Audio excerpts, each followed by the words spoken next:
Vienas iš laisvalaikio praleidimo būdų provincijoje yra grybavimas arba spanguoliavimas po vyšnį. Grybavime labai reikia susikaupti ir žiūrėti į visas pusės.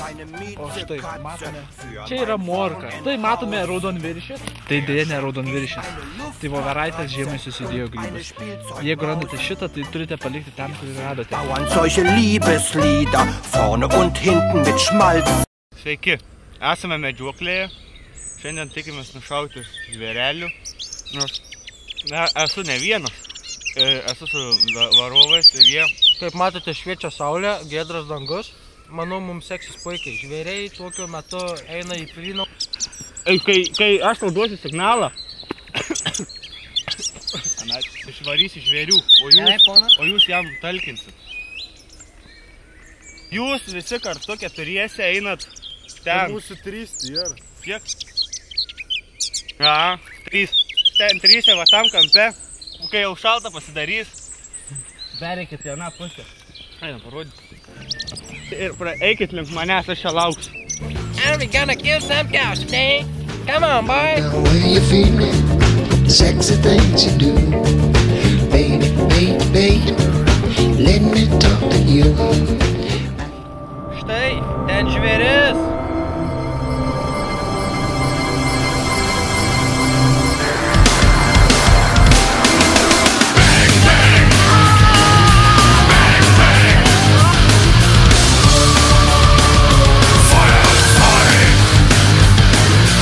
Galime pasikapstyti po lapais ir rasti kelis grybus. Reikia labai giliai kapstytis ir gal ką nors rasime.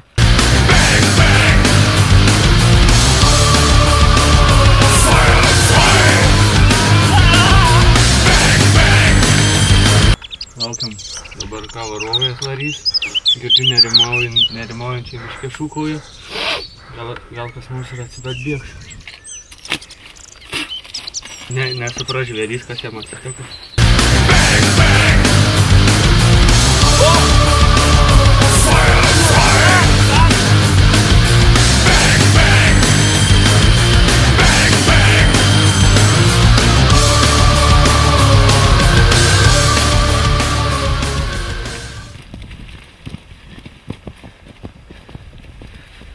Nevalgom.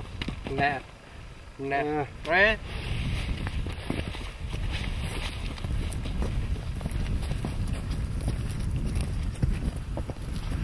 Valgomas vis dėlto! Aš nedariau, nejau atgal.